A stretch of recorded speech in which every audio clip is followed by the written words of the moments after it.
அனைவருக்கும் வணக்கம். நான் உங்கள் கணியன் பழனிக்குமார். சேம் நம்பராக இருந்துச்சு, இங்கே பாருங்கப்பா டிஃப்ரெண்ட்டாக இருக்குது. இப்போ வழக்கம் போல் தான்ப்பா இது எடுத்துக்கிறணும். 1 கொஞ்சம் ஸ்பேஸ் விட்டு 4 3 இது இருக்கிறனால 3 கோடு எப்பயும் போல் போட்டுக்கிருவீங்க. இதை மட்டும் ரொம்ப முக்கியமானது வாட்ச் பண்ணிக்கோங்கப்பா. இங்கே 2 3 1 இந்த நம்பரை அப்படியே இங்கே எழுதிடணும்ப்பா. இவ்வளோ தான் முடிஞ்சு.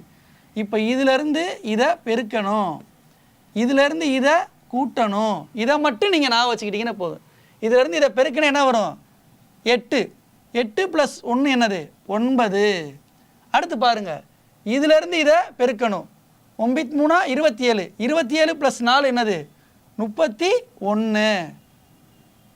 31 × 1 என்னது? 31 தான். 31 + 9 என்னது? 40. அதே தான்ப்பா வழக்கம் போல் 40 ÷ 31 ஆன்சர். இது அடி கொடுக்குற மாதிரி இருந்தால் அடி கொடுத்துருங்கப்பா. கமெண்ட் செக்ஷனில் கேட்டிருந்தீங்க, அடி கொடுக்குற மாதிரி இருந்தால் அடி கொடுத்துருங்க, இல்லைன்னா அப்படியே விட்டுருங்கப்பா. மதிப்பு காண்க இந்த கணக்கை நீங்கள் செஞ்சு கமெண்ட் செக்ஷனில் பதிவு பண்ணுங்கப்பா. நன்றி, வணக்கம்.